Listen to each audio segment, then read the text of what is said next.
더정치 인터뷰 바른미래당 사무총장 이태규 의원 나오셨습니다. 이태규 의원님 안녕하세요. 네, 안녕하세요. 네, 먼저 이승정 기자가 이태규 의원 어떤 정치인이신지 소개를 좀 해주시기 바랍니다.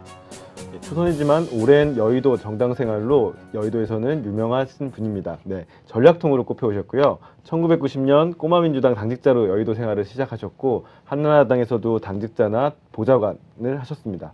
그리고 이후 안철수 현 바른미래당 인재영입 위원장 2012년 대선 도전에도 함께 하셨고 이후에 안철수 인재영입 위원장과 정치적 행보를 같이 해오셨습니다. 그리고 20대 지금 국회에서는 외통위에 속해 계시고요. 현재 바른미래당 사무총장을 맡고 계십니다.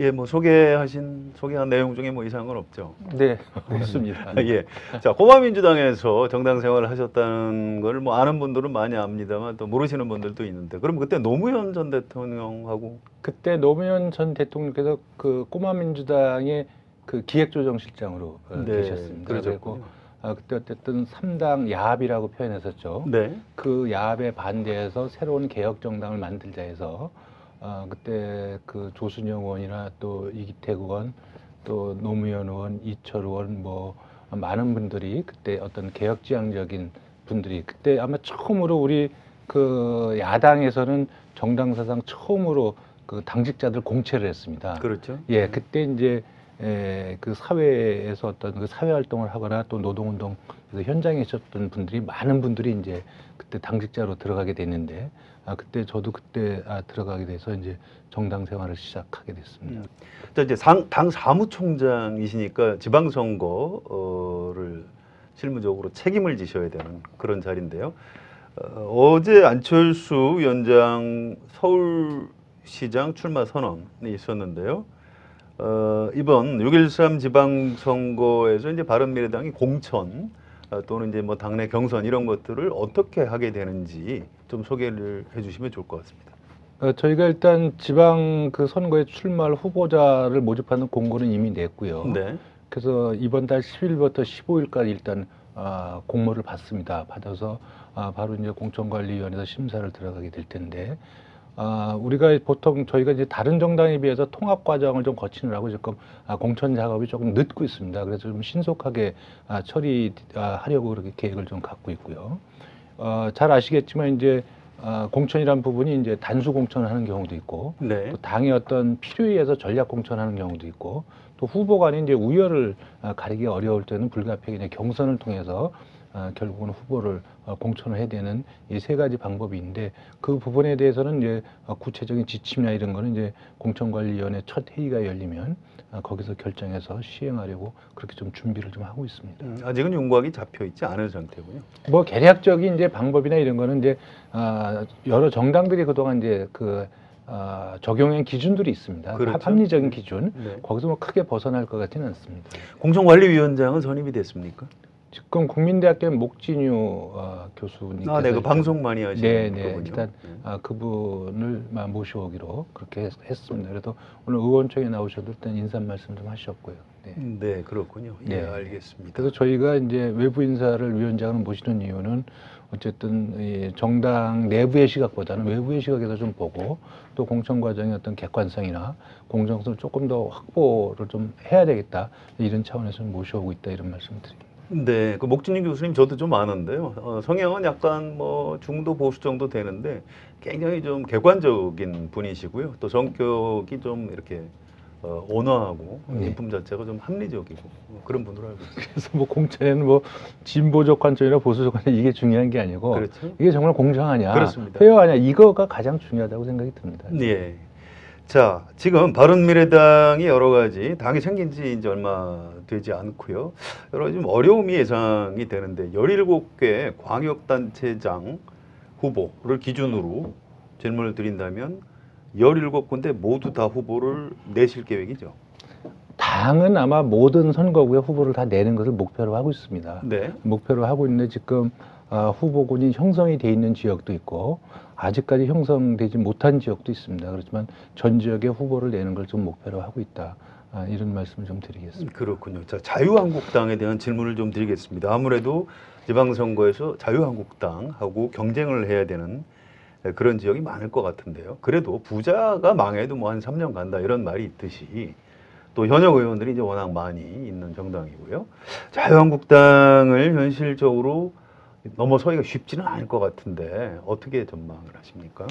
뭐 지금 부자는 망해도 3년 간다 이런 말씀을 하시는데 사실 또 우리 그 여의도 정치가 국민들한테 아주 불신을 받고 있는 상황에서 과연 이제 국회의원들의 숫자가 과연 민심을 움직이는데 얼마만큼 뭐 힘을 발휘할 수 있을 것인가 이런 부분에서 저는 큰 역할은 없을 것이다. 국민들께서 누구보다도 흐름을 잘 알고 계실 것이다 이렇게 생각이 들고요. 또 문재인 정부에 이제 반대하시는 국민들 입장에서도 결국 이제 대안을 찾는다는 입장에서 봤을 적에 현재 자유한국당 가지고 과연 차게 집권할 수 있겠는가? 또 현재 자유한국당을 가지고 국민들이 바라는 시대의 흐름에 맞는 어떤 정치의 기반을 만들 수 있을 것인가? 또 문재인 정부를 제대로 견제하고 견인해낼 수 있을 것인가? 뭐 이런 부분에 대해서는 저는 판단과 결심이 있으실 거라고 보여지거든요. 저는 그런 측면에서 새로운 대체지를 찾아야 되는 것이 아닌가. 저는 이제 이런 어떤 그 국민들의 어떤 판단이 있을 것이다 생각이 들고 만약에 기존의 어떤 그 보수라고 하는 어떤 기득권 그런 영역들 이런 거를 지역주의와 결합해서 특히 영남 지역주의와 강경 보수의 어떤 결합으로 해서 현재 어떤 기득권을 유지한다고 한다면 저는 그것은 전체 흐름에 맞지 않다고 보고요. 또 그건 또 한국 정치 발전에서 아주 최악의 경우라고 생각을 합니다. 네. 그러니까 바람직하지 않은 것은 뭐 누구나 동의는 할 텐데요. 그래도 현실적으로 자유한국당 입장에서는 대구 경북을 기반으로 또 이제 이른바 PK라고 하죠. 부산, 울산, 경남을 뺏기지 않으려고 하는 수성 전략을 필 것 같은데요. 그 틈을 좀 어떻게 파고 들어갈 여지가 좀 있습니까? 저는 지금도 말씀을 드렸지만 과연 지금 이제 영남에 계신 분들이 영남 정치의 비전과 미래를 어떻게 생각하고 있는가? 또 그동안의 보수적 관점을 유지하려고 한다면 보수의 미래, 정말 우리 보수가 제대로 가고 있는 것인가? 이 부분에 대한 판단이 저는 이번 선거에 있지 않겠는가 이런 생각이 들고 실질적으로 영남에서도 기득권을 자유한국당이 갖고 있다고 보지만 전체적으로 지금 선거를 그렇다고 자유한국당이 이끌고 가고 있다고 보여지지는 않습니다. 네, 그렇지는 않죠. 네, 그런 측면에서 바른미래당 입장에서는 서울시장 선거가 굉장히 중요하다. 서울시장이라는 것이 결국은 이제 영남과 호남, 충청 많은 분들이 이제 올라오셔가지고 어떤 그 표심을 이렇게 구성하고 있다고 보여진다면 그 서울에서의 서울시장 선거의 어떤 큰 흐름에 따라서 전체 지역도 그 흐름에 영향을 받지 않겠는가 이렇게 좀 예상하고 있습니다. 예, 아니, 자연스럽게 서울시장 질문을 좀 드리겠습니다. 안철수 전 대표가 이제 출마 선언을 하셨는데 여론조사 이런 걸 보면 아직 많이 좀 밀려 있는 상태고요. 특히 정당 지지도는 뭐 굉장히 차이가 많이 나는 이런 상황인데 승산이 있겠습니까?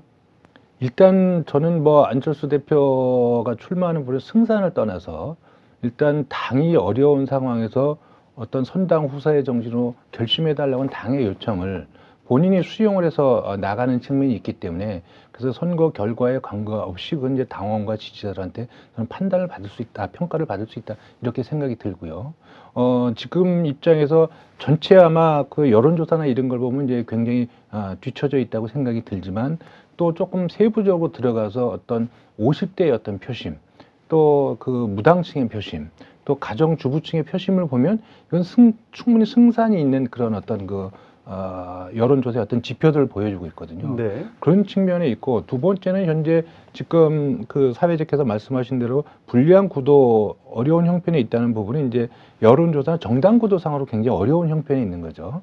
이 정당 구도를 과연 이제 인물 대결로 전환을 시켰을 적에 저는 이제 서울시장 선거의 어떤 판세가 좀 달라질 것이다. 네. 그리고 역대 광역단체장 선거에서도 서울시장만큼 인물 우위의 어떤 그런 영향력을 갖고 있는 선거가 굉장히 드물기 때문에 그런 부분에 좀 기대를 갖고 있는 거고요. 그래서 박원순 시장께서 지난 7년 동안 했던 그 시정에 대한 냉정한 평가가 이루어지고 그런 부분이 이제 안철수 대표가 주장하는 어떤 그 혁신, 서울시의 어떤 혁신의 어떤 비전이나 이런 부분이 연결됐을 적에 저는 그런 쪽에서 서울 시민들의 어떤 관심과 어떤 평가가 있지 않겠는가 이렇게 기대를 하고 있습니다. 역대 지방선거에서 서울시장은 정당보다는 그 인물에 의해서 승부가 난 경우가 많았던 거는 확실히 뭐 예. 그렇습니다. 정당 구도를 그랬던 전혀 것 무시할 수는 같습니다. 없지만 예. 어쨌든 그 정당의 지지도에 걸맞는 인물이 같이 얹혔을 적에 그렇죠. 그 시너지 효과를 내는데 예. 그것이 이제 맞지 않았을 경우에는 이제 인물 중심으로 흘러가는 경우들이 있고 또 한편으로는 이제 안철수 대표가 제가 야권의 대표 주자입니다 이런 표현도 했지만 과거 서울시장 선거에서 여당 후보가 승리한 경우는 별로 제가 볼 때는 없죠. 별로 없고 주로 야당 후보가 당선됐다. 뭐 이런 부분들에 있어서 물론 지금 문재인 정부에 대한 평가가 굉장히 좋지만 그럼에도 불구하고 선거라는 것이 또 견제와 균형이라는 의미를 갖고 있지 않습니까? 그런 쪽에서 이제 서울 시민들께서 어떻게 평가하실지 또 서울 시민들이 요구하는 부분에 물론 안철수 대표 충실하게 거기에 부응했을 적에 저는 좋은 결과도 좀 예측해 볼 수 있다. 이런 말씀을 좀 드리겠습니다. 박원순 시장하고 또 박영선 의원, 우상호 의원 이분들 중에는 좀 누가 강적으로 보이십니까? 뭐 제가 봤을 적에는 아무래도 이제 그 기득권이라는 게 있지 않습니까? 네. 그러니까 박원순 시장의 어떤 평가나 뭐 이런 부분, 그 평가의 긍정 부정을 떠나서 어쨌든 현직 시장에 대한 프리미엄이 있고 지금 박영선 의원님이나 우상호 의원님이 그 현직 시장의 프리미엄을 뛰어넘을 만큼의 대중성이나 새로운 어떤 서울시 비전을 제시하지 못하고 있다. 그렇게 된다면 이제 현직의 어떤 그 유리함이 그대로 갈 수 있지 않겠는가. 네. 뭐 이렇게 예상이 되는데 모르죠. 또 거기 당원들을 가지고 만약에 어떤 그 경선에 들어간다면 그 일반 흐름과 당시는 좀 다를 수 있기 때문에 그거는 좀 지켜봐야 될 것 같습니다. 네, 자 자유한국당에서는 김문수 전 경기지사가 뭐 거의 확정적인 것 같은데요. 김문수 전 지사를 좀 잘 아시나요? 어떻게 보십니까? 뭐 개별적으로는 뭐 한두 번 뵌 적은 있지만 네, 네. 따로 특별하게 교류하진 네, 않는데 네. 그 평가를 어떻게 하십니까? 김문수라는 후보에 대해. 저는 일단 뭐 김문수 지사가 경기지사로서의 어떤 발굴의 어떤 그 업적이나 무슨 성과를 냈다고 보진 않지만 어쨌든 그분 성품이 굉장히 강직하고 또 굉장히 아마 본인 자기 주변 관리에 굉장히 철저하신 분으로 알고 있습니다. 그래서 이제 공직자로서는 굉장히 이제 좋은 자기 관리를 하고 계신다. 이렇게는 하지만 적어도 비전의 측면이라든가 또 지나치게 어떤 이념적으로 지금 한국 사회나 정치를 재단하고 있지 않는가. 그러니까 태극기를 많이 들고 나가셨어요. 예. 그래서 저는 이제 굉장히 놀라워서 물론 이제 옛날에 노동운동을 하셨지만 적어도 지금 우리 정치의 가장 큰 문제 중에 하나가 너무 왼쪽으로 가거나 너무 오른쪽으로 가거나에 대한 우려들이 있거든요. 특히 또 책임 있는 정치인이 그런 행보를 한다는 부분이 과연 바람직스러운가. 그렇기 때문에 저는 이제 그 보수의 어떤 그 본거지라고 할 때는 대구에서도 결국은 이제 지금 그 김부겸 의원한테 떨어지는 그런 결과를 저는 가져왔다고 생각이 들거든요. 물론 이제 김부겸 의원이라는 그 정치적 자산에 대한 대구 시민의 평가도 있었지만 결국은 너무 그렇게 오른쪽으로 하는 부분에 대한 어떤 평가는 곤란하지 않겠는가 하는 부분도 대구에서도 그렇게 생각하지 않았겠는가. 그러면 대구에서 이제 그렇게 평가를 받으셨던 분이 갑자기 또 이제 서울시에 와서 서울시장으로 출마한다. 이것을 서울 시민들께서 어떻게 받아들이실지 그건 뭐 저도 궁금합니다. 네. 어제 출마 선언할 때부터 이제 기자들이 질문을 안철수 위원장 본인한테 많이 했던 건데요. 자유한국당과의 이제 선거 연대에 대해서 물론 이제 안철수 위원장은 그럴 일 없다. 이제 양 기득권 정당을 깨기 위해서 만든 게 우리 정당이다. 이렇게 답변을 주셨는데 그거는 사실은 지금 보기에는 어떤 모범 답안으로 생각이 되고요. 정치라는 게 굉장히 막 살아서 움직이는 건데 과연 끝까지 삼자 구도로 갈까? 일단 이게 궁금하고요. 또 물론 인위적으로 선거연대 후보 단일화를 하지는 않으시겠지만 결과적으로 어느 한쪽이 이제 그 자유한국당에서 뭐 후보를 사퇴한다든가 이런 방식의 결과적인 단일화가 이루어질 가능성 이런 것들은 없는지 이런 질문을 좀 드리겠습니다. 일단 그 당에서 공식적으로 자유한국당과의 연대는 없다는 부분을 이제 거듭 재확인을 했다고 이렇게 저는 그렇죠. 말씀을 드립니다. 그리고 정치라는 것이 어려울수록 저는 원칙과 기본에 충실해야 된다고 생각이 들거든요. 그런 측면에서 양당 구도를 깨기 위해서 국민의당이 만들어졌고 또 보수를 개혁하기 위해서 바른정당이 만들어졌고 그 두 정당이 합쳤다면 적어도 양당 구도를 깨야 되는데 자기 어떤 원칙과 기본을 충실하게 지켜나가야 된다. 그리고 정치라는 것은 이제 명분과 실리가 있는데 저는 명분 없는 실리는 취해서는 안 된다고 생각이 듭니다. 그 실리가 저는 얼마나 오래 갈지 부분에서 저는 국민들이 다 지켜보고 계신다 이런 말씀을 드리는 거고요. 그런 측면에서 자유한국당과 연대는 없다. 다만 뭐 스스로 후보가 사퇴를 하거나 뭐 이런 일이 벌어지면 그걸 우리가 쫓아가서 말릴 수는 없다고 보지만 네. 그거를 빌미로 뭐 다른 어떤 조건을 내걸고 뭐 이런 거는 일체 불가능하다. 이 부분에서 저는 그 바른미래당이 갈 길에 대해서 분명히 제시하는 것이 훨씬 더 좋다. 그리고 차라리 그러면 누가 전체 야권의 대표성을 갖고 있느냐를 가지고 경쟁을 하는 것이 좋다. 그리고 그쪽에서 시민들이나 국민들한테 판단을 구하는 것이 저는 좋다고 생각이 들거든요. 또 이게 이제 민주당 의원분들이 뭐 이제 그 보수 야합이다 뭐 이렇게 말씀하시는 부분들, 그 개혁대 적폐 세력에 그래서 안철수 후보를 그 적폐의 한 축으로 몰아서 이렇게 1대1 구도를 만들려고 하는 이제 정치적 발언이라고 보고요. 또 이제 자유한국당에도 그런 연대 이야기를 또 흘리시는 분들이 계시는데, 저는 이것이야말로 이제 그 자유한국당이 현재 서울이나 다른 쪽에서 경쟁력이 원활하지 않기 때문에 네. 그 어떤 그 표심에 대한 불안감의 발로라고 생각이 듭니다. 뭐 그렇게 일종의 물귀신 작전인가요? 예, 그래서 저는 그런 쪽에 바른미래당이 응할 전혀 이유가 없다. 네. 예, 그렇게 생각합니다. 알겠습니다. 네. 자, 이 권역별로 조금씩 넘어가는데요. 이 하나하나 다 뭐 중요한 지역입니다만 좀 압축해서 설명을 주시면 감사하겠는데요. 일단 경기지사 좀 유력한 후보들이 많이 있습니까? 어떻습니까? 많이 있지 않습니다. 지금 뭐 당의 입장이라는 부분이 지금 좋은 후보들이 막 몰려오는 그런 상황은 아니고, 아마 그런 거는 아마 야당들이 전체적으로 겪는 현상 같습니다.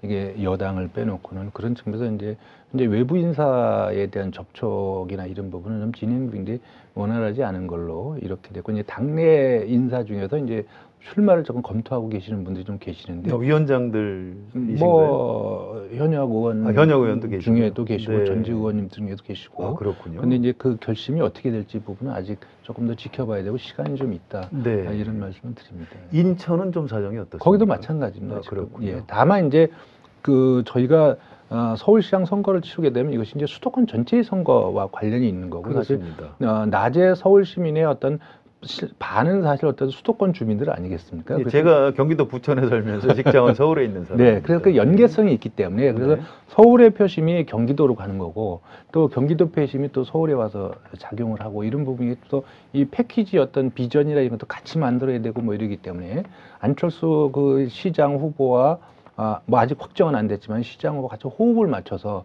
같이 갈 수 있는 그런 후보군들을 이제 당에서는 잘 찾아야 되지 않겠는가, 이렇게 지금 생각하고 있습니다. 네, 수도권에서 안철수 위원장하고 같이 짝을 이룰 수 있는 분들이 아무래도 네. 발굴 대상이 되겠군요. 그렇습니다. 알겠습니다.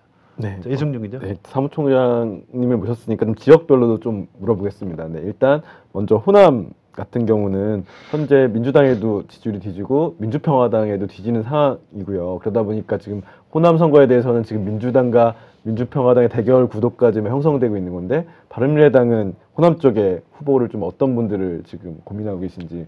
그 사실 어려운 게 사실이고요. 사실인데 바른미래당이 민주평화당에 뒤지고 있다는 얘기는 저는 오늘 처음 듣습니다. 네. 그리고 저희가 자체적으로 체크한 부분은 네네. 저희가 민주당에 비해서 어려운 형편이 있지만 그 민주평화당에 비해서는 그거는 확실한 비교율을 갖고 있다. 과거에 절대 우위에서 비교율을 갖고 있다. 이렇게 해서 지금 사실 이제 기초 단위의 이제 복수의 후보를 뽑는 선거 외에는 사실 정당 대결 구도에서 호남에서 지금 민주당을 이기기는 모든 야당들이 다 어려운 형편에 있습니다. 그렇기 때문에 확실한 어떤 2위를 통해서 이후에 총선을 바라볼 수 있는 어떤 비전, 이 부분을 가지고 조금 도전하실 그런 후보자들을 뭐 박주선 대표님도 그러시고 여러분들 다양하게 지금 접촉을 좀 하고 있다. 이렇게 지금 말씀드릴 수밖에 네. 없습니다. 네. 하나 더 추가로 질문하면, 호남에 적을 둔 의원이 계시잖아요. 어쨌든 바른미래당에 또 그분들이 가능성이 높은 건지, 아니면 좀 새로운 얼굴들이 나올지. 지금 이제 저희가 네. 지금 그 의석수가 그렇게 많지 않지 않습니까? 네. 그러니까 이후에 저희가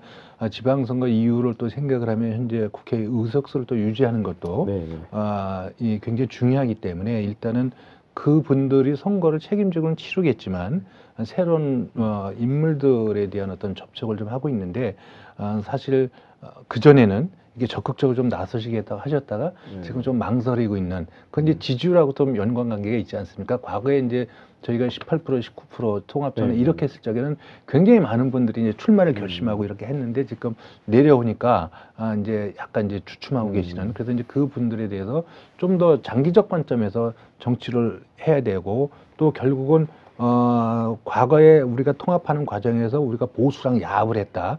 이런 이제 악선전이 사실 호남에서 많이 했는데 결국은 동서합이라는 부분은 과거에 김대중 전 대통령께서 그걸 늘 추진하셨던 부분이고 역대 모든 대통령들이 하지만 실질적으로 그거를 실천한 정당이나 지도자는 없었습니다. 그런 측면에서 이번에 바른정당하고 국민의당이 이렇게 합친 부분에 대한 어떤 역사적 의미 또 정치 발전의 측면에서 언젠가는 호남이 저는 인정해 줄 것이다. 이렇게 확신을 갖고 있습니다. 왜냐하면 이제까지 한국 정치를 이끌어오고 한국의 민주주의를 이끌어온 데도 호남만큼 큰 역할, 중추적 역할을 한 그 지역이 없었기 때문에 결국 그 본심으로 돌아간다면 저는 이 진정성이 통할 것이다. 물론 이 진정성이 통할 수 있도록 바른미래당이 진짜 잘해야 되는 문제는 있는 거죠. 그렇지만 그러니까 그런 확신과 기대를 가지고 노력하고 있다. 이렇게밖에 지금 말씀을 못 드리겠습니다. 네.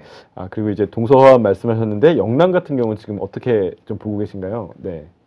그 마찬가지입니다. 네. 거기도 자유한국당 통합 전에 네. 했던 부분하고 약간 이제 주춤하고 있는 부분이 있지만 실제로 바닥에서는 또 해볼만 하다고 이렇게 말씀하시는 지역위원장들 많이 계시거든요. 그럼 제가 아까 말씀드린 연장선상에서 본다면 과연 자유한국당 가지고 영남 정치의 미래를 도모할 수 있겠는가에 대한 이제 판단할 시점이 저는 이번 선거 기간에 올 수 있다고 보여지거든요. 물론 민주당도 상대적으로 많은 강세를 보이고 있습니다. 집권 여당으로서. 네. 강세도 있고 사실 부산 지역이나 뭐 이런 지역에서는 상당히 좀 개방화되어 있지 않습니까? 이제 거기는 영남의 본거지다, 과거의 어떤 보수 세력의 본거지다 이렇게 규정짓긴 어려울 정도로 사실 정치적 다양성을 지금 수용하고 있지 않습니까? 그런 측면에서 영남에 계신 분들도 이제는 내가 우파, 좌파, 뭐 보수주 뭐 이런 걸 떠나서 정말 한국 정치의 미래를 고민하고 있는 것이 아닌가 그런 측면에서 바른미래당은 거기에서 설득력 있는 어떤 주장과 논거들을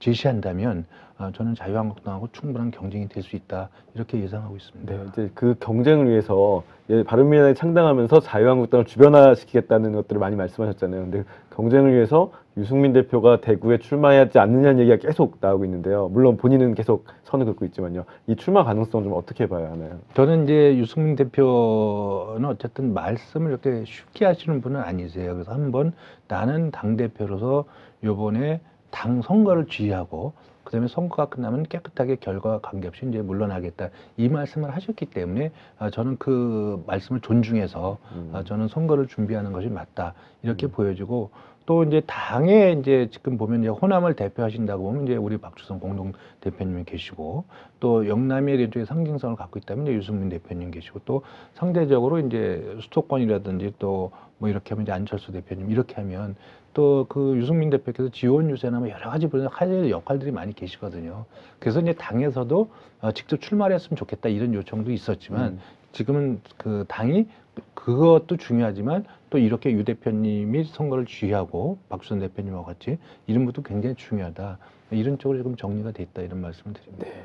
그리고 이제 그러면 서울, 호남, 영남을 말씀하셨는데 이제 그러면 여기에 이제 한 분씩 계시잖아요. 근데 충청은 그럼 좀 어떻게 해야 되나요? 네. 충청은 사실 저희가 초기에 여론조사 통합전에 여론조사할 때 가장 높았던 지역이 사실 세대별로는 50대고 지역별로는 충청도였습니다. 충청도에서는 사실 그 당시에 자유한국당 굉장히 큰 차이로 이기고 뭐 이렇게 돼 있었거든요. 그래서 저는 그 바탕은 그대로 살아있다고 생각이 듭니다. 자유한국당 이긴 그 바탕 그대로 살아있고 또 뭐 최근에 좀 유감스러운 일이지만 뭐 안전지사 문제나 또 최근에 이제 외상값 시비 문제가 대전에서는 굉장히 큰 화제가 되고 있다고 생각이 들고 이거야말로 이제 전형적인 갑질 정치의 모습이기 때문에 이런 부분 속에서 본다면 충청도는 바른미래당에 있어서 기회의 땅이다 이렇게 보고 있습니다. 그렇기 때문에 충북 같은 경우는 이제 신용환 전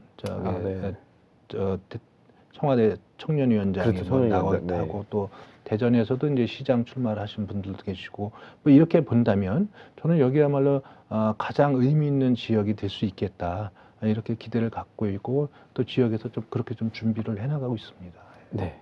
그리고 이제 기초단체장 같은 경우는 아직 당 조직이 다 뿌리를 내린 건 아닌데요. 좀 그래도 목표 같은 게 있을 것 같은데 어디서 뭐 유력한 지역이라거나 아니 목표는 좀 어떻게 잡고 계세요?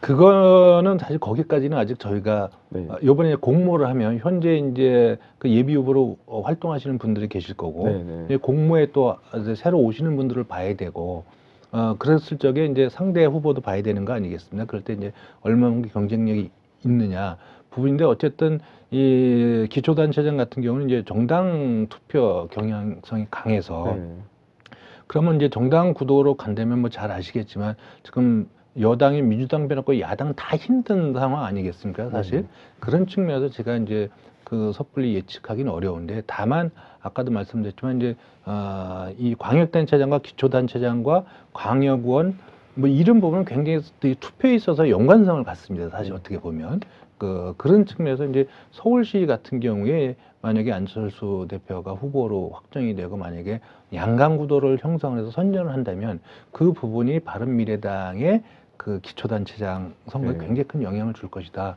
이렇게 예상을 하고 있습니다. 네. 그리고 이제 지방의회를 한 번만 더 얘기하면 4인 선거구로 2인 선거구로 쪼개기가 이루어지면서 사실상 바른미래당뿐만 아니라 이제 야당들이 그 진입하기가 좀 어려워졌는데요. 여기는 좀 어떻게 돌파해 나가실지 지방의회 같은 경우에는 저는 뭐 거기 말씀드리기 전에 그 과거 국민의당 창당하는 과정에서 그 적대적 공생관계라고 하는 이런 표현을 써서 양당의 기득권을 이제 비판한 적이 있는데 이번에 여지없이 그 모습을 보여줬습니다. 그래서 정말 바른미래당 입장에서는 정말 기득권 정당이 해도 너무한다. 예? 그래서 기존에 4인 선거구를 자기들끼리 나눠 먹기 위해서 2인 선거구를 다시 쪼개가지고 그렇게 하는 그런 어떤 그 반개혁적인 행태를 서슴지 않고 이렇게 저질렀습니다. 그래서 과연 한국 정치가 정말 이대로 가도 되겠는가 이런 참 참담함을 느끼게 되는데요. 그럼에도 불구하고 사실 이 기초선거는 다 2인 선거구 이상이지 않습니까? 네, 그렇죠. 또 3인 선거구도 상대적으로 있는 거고 그런 측면에서 저는 이제 여론조사가 저희가 아직 자유한국당에 뒤처지지만 서울은 우위에 있다고 이렇게 보고 있습니다. 그런 선거라면 기초는 오히려 수도권 또 호남 뭐 이런 측면에서 또 영남은 영남대로 뭐 이런 측면에서 오히려 저기가 이 정당 투표 성격이 강한 이제 광역원 선거보다는 기초의원 선거에서 저희가 좀 더 의미 있는 성과가 나올 수 있다 이렇게 보고 있습니다. 네. 그리고 이제 마지막으로 이번 지방선거는 재보궐 미니 총선이라는 얘기도 있잖아요. 재보궐 선거제가 좀 많아서 이미 민주당에서는 여러 후보들이 나오기도 하고요. 근데 바른미래당은 지금 어느 쪽에 좀 주력하시고 어디서 좀 후보가 나올 수 있을지. 네.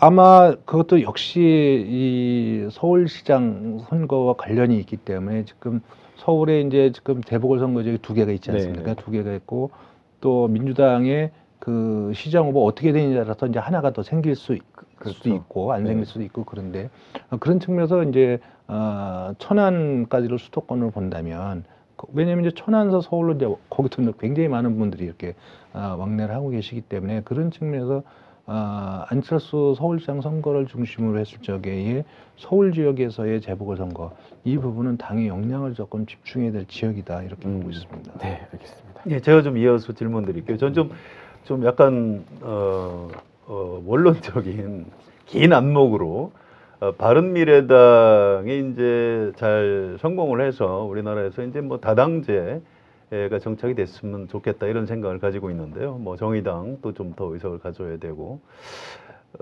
그런데 지금 바른미래당이 지방선거 이후에 2020년 총선 또 2022년 대선 뭐 개헌이 안 된다면 2022년 대선에 잘 갈 수 있을까? 워낙 이제 우리나라 정당이 부침이 많아가지고요. 좀 장기적인 안목에서 이 바른미래당의 미래 어떻게 보고 계십니까? 아무래도 뭐 그거는 이번 지방선거가 결과가 굉장히 중요한 의미가 있다고 보여지고요. 그래서 지방선거에서 바른미래당이 무슨 대승을 거둔다거나 승리를 거둔 이것이 중요한 게 아니고 저는 이제 가능성과 잠재력을 얼마만큼 보여주느냐 이 부분이라고 생각이 들고 그 가능성과 잠재력의 크기 또 선거 결과에 따라서 저는 이제 작게는 야권 재편의 어떤 한 계기 또 또 크게는 한국 정치를 전체적으로 재구성하는 그런 부분의 어떤 흐름이 저는 정도에 따라서 다르겠지만 저는 반드시 올 수밖에 없다 이렇게 생각이 드는데요. 지난번에 국회의원 연찬회 때 제가 이제 당의 어떤 중장기적 비전을 이렇게 3가지로 나눠서 의원들께 설명을 드린 적이 있습니다. 그래서 첫 번째가 이제 생존의 시기. 생존의 시기는 이번 지방선거에서 그 가능성과 잠재력을 보여줌으로써 생존의 기반을 만드는 것이다. 그리고 그 기반은 이제 당선자 수도 중요하지만 정당 득표율 2위 아니면 현재의 제1야당을 대체할 수 있는 가능성을 그 득표에서 보여줘야 된다. 이렇게 생존의 기반을 만드는 것이고 그 생존의 기반을 만든다면 2020년 총선에서는 집권의 기반을 이제 그 생존이 확산돼서 집권의 기반을 만들 수 있다. 그렇게 된다면 적어도 제1당, 제1야당 뭐 이런 측면, 그러니까 의석수로 1등이나 2당의 자리로 갈 수 있다. 그렇게만 된다면 그런 말씀을 드리고 그렇게 확산을 해서 그 기반을 가지고 2022년에 집권의 길로 다다를 수 있다. 그렇게 3단계가 되는 거죠. 그렇습니다. 우리가 꿈꾸는 비전이다. 이런 말씀을 드렸습니다. 그래서 그리고 그것을 어떻게 가능할 것인가에 대한 이제 끊임없는 고민과 노력이 필요하다. 이렇게 알겠습니다. 보고 있습니다. 자, 정치 현안 관련해서 그냥 몇 가지 한두 가지 포인트가 궁금해서요. 뭐 간단히 답변 주셔도 좋습니다. 지금 개헌 협상이 진행되고 있는데 개헌 될 것 같습니까? 안 될 것 같습니까? 저는 개헌은 될 것 같은데요. 될 것 같습니다. 될 것 같은데 6월에 되기는 쉽지 않겠다 이렇게 보여지고 그거는 이제 기본적으로 잘 아시겠지만 문재인 정부의 어떤 정치 일정에 자유한국당이 절대 협조해줄 의사가 없기 때문에 협조 안 하겠죠. 예, 그래서 해주더라도 올해 안에 자유한국당이 원하는 정치 일정에 따라서 할 가능성이 있는데 중요한 부분은 이제 국회의장께서도 말씀하셨지만 올해 안에만 된다면 그 내용의 합의만 된다면 올해 안에도 개헌이 실현시키는 게 중요하다. 전 이제 그런 쪽에 이제 의장님 말씀이 좀 동의를 합니다.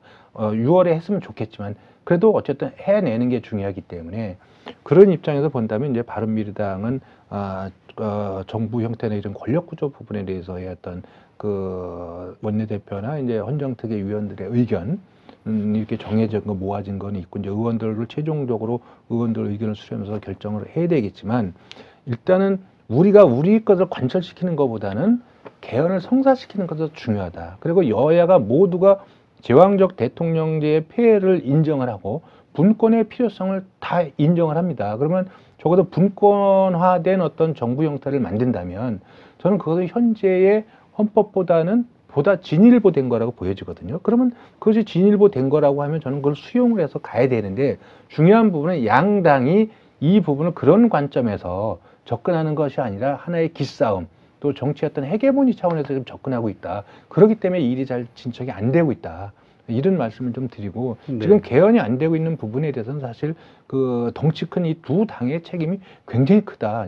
이런 부분을 제가 지적하지 않을 수 없습니다. 알겠습니다. 바른미래당이 그 문제를 풀어나가는데 좀 촉매제 역할을 하실 수 있겠네요. 그거는 뭐 지금 그 촉매제 역할을 하려고 지금 우리 김동철 원내대표나 또 김관영 그 간사, 헌정특위 간사가 많은 노력을 하고 있다. 이 말씀을 분명히 드립니다. 네, 알겠습니다. 네. 그동안 어쨌든 안철수 위원장과 오랜 시간 같이 하셨는데요.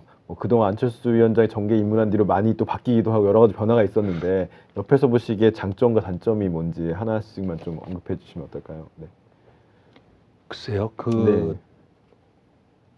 제가 봤을 적에 어쨌든 그 성과는 국민들 기대 크지는 않았다고 보지만 어쨌든 시대나 상황이 요구하는 어떤 그 명제에 대해서 본인이 내가 그 명제에 부응해야 된다. 그런 소명의식은 분명히 갖고 있다. 본인이 정치에 입문한 계기가 그렇기 때문에 그래서 그 생각은 갖고 있다는 부분이 저는 장점이라고 봅니다. 그리고 어쨌든 그 부분에서 자기가 어쨌든 정치를 하더라도 거기에 맞춰서 해보려고 하는 그 부분은 평가를 좀 해줘야 된다. 이런 생각이 들고요.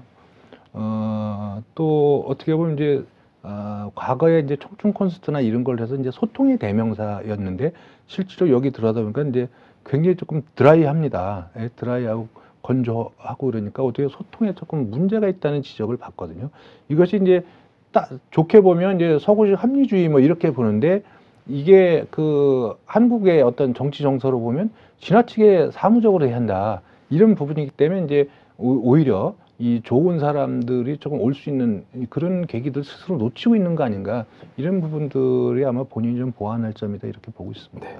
그리고 마지막 질문인데 그동안 여의도 정당 생활하시면서 참모나 전략 짜시는 일 많이 하셨는데 실제로 국회의원이 되시니까 좀 뭐가 다르고 어떤 부분에서 좀 보람을 느끼시는지.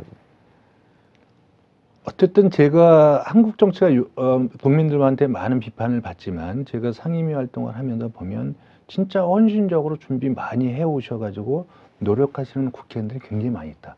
뭐 이런 말씀드리면 다른 의원님이 어떻게 보면 그렇지 못한 부분도 분명히 있습니다. 계시죠? 예, 네. 분명히 있지만 그리고 이제 장관하고 또 거기 뭐 실국장들하고 이야기하고 뭘 하려면 질문을 잘 하려면 잘 알아야 질문을 잘 할 수 있는 거 아니겠습니까? 그런 측면에서 굉장히 전문성이나 그 성실성에서 많이 하시는 분들이 계시기 때문에 국민들이 보셨을 적에 정치인 전체가 이 무의도식하는 건 아니다. 이런 말씀을 좀 드릴 수 있다고 보여지고요. 뭐 보람이라기보다는 어쨌든 제가 이제 등원한 지 2년 됐는데 다른 뭐 의원님들 많이 평가를 받으셨겠지만 2년 연속해서 그 국정감사에서 NGO 그 모니터단이 어쨌든 우수하다고 평가해 주신 부분이 나름대로 제 좀 성실하게 준비한 부분에서 조금 의미 좀 부여할 수가 있고 또 작년 국정감사에서 제가 그 스텔라 데이지오의 실종 네. 가족 대표분들을 증인으로 이렇게 모셔서 네. 그분들의 목소리 아무도 정부도 정치권도 아무도 관심 갖지 않는 그 태평양 바다에서 그냥 실종된 그 한이나 이런 부분을 어디도 풀지 못하는 부분을 어쨌든 국회로 모셔와서 그분들의 말씀을 정부와 정치권이 듣게 하고 거기서 각성을 촉구하고 뭐 이런 부분에서 이것이 결국은 정치가 해야 될 또 역할 중에 하나가 아니겠는가 이런 쪽에 대해서 작지만 그래도 책임을 좀 다하고 있는 것이 아닌가 이런 쪽에서 조금 유의미하다 이렇게 좀 생각을 좀 갖고 있습니다. 예, 여러 가지 좀 예민한 질문에 대해서 자세하고 솔직하게 답변해 주셔서 감사드리고요. 6.13 지방선거 준비하는 당의 사무총장으로서 국민께 마무리하는 인사 말씀을 좀 부탁드리겠습니다. 네, 그 정치인으로서 가장 참 송구스러울 때가 국민들로부터 정치인들이 밥값을 못한다. 이런 비판과 지적을 받을 때입니다. 그래서 정말 모든 정치인들이 밥값 좀 제대로 하는 그런 정치를 만들어 보려고 노력하고 있습니다. 그래서 바른미래당은 부족하지만 지금 한국 정치가 안고 있는 어떤 지역주의의 문제, 또 지나친 이념과 진영의 어떤 문제, 이런 부분을 극복하려고 이번에 국민의당과 바른정당이 힘을 합쳤습니다. 그래서 국민들이 보시기에는 턱없이 부족할지 모르겠지만 진정성을 가지고 한국 정치의 발전을 위해서 노력해 보겠다 이런 약속의 말씀을 드립니다. 그래서 부족하지만 지켜봐 주시고 성원해 주시면 정말 국민들께서 보시기에 저 당은 정말 밥값 좀 제대로 하는 정치를 하고 있다 이런 평가를 받도록 노력하겠습니다. 관심 있게 지켜봐 주시면 고맙겠습니다. 감사합니다. 더 정치 인터뷰 오늘은 바른미래당 이태규 사무총장과 함께했습니다. 여러분 고맙습니다.